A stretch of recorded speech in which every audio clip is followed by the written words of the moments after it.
मुख्यमंत्री रोजगार योजनेचा नाशिकमध्ये पुरता बोजवारा उडालेला आहे।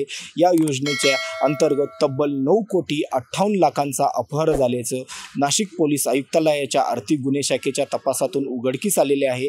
या प्रकरणात विशेष म्हणजे बँक ऑफ महाराष्ट्राच्या ॲग्रो हायटेक बँकेच्या शाखा अधिकारी तत्कालीन सुभाष कवटेसह अनेक एजंट बोगस खातेदारांना पोलिसांनी ताब्यात घेतले असून या प्रकरणातील मुख्य संशयित आरोपी राजेंद्र सोनवणेसह सतीश पवार यांना आर्थिक गुन्हे शाखेने अटक केली आहे। या दोघांना आज नाशिक जिल्हा न्यायालयात हजर करण्यात आले होते। न्यायालयाने या दोघांनाही 4 नोव्हेंबरपर्यंत पोलीस कोठडी सुनावली आहे। या प्रकरणात आता सतीश पवार आणि राजेंद्र सोनवणे यांनी बनावट खात्याअंतर्गत जे शासनाच्या पैशांचा अपहार केला, या पैशाचा विनियोग त्यांनी कुठे केला, रोजगार निर्मितीसाठी यांनी साधने घेतली होती की नाही, मशिनरी घेतल्या होत्या की नाही, याचा आता आर्थिक गुन्हे शाखा तपास करत आहे। मात्र राजेंद्र सोनवणे हे शिंदे गटाचे पदाधिकारी असून या घटनेमुळे नाशिक जिल्ह्यामध्ये खळबळ उडालेली आहे। कॅमेरामन भाऊसाहेब पवारसह सुशांत किरवे, माय महानगर, नाशिक।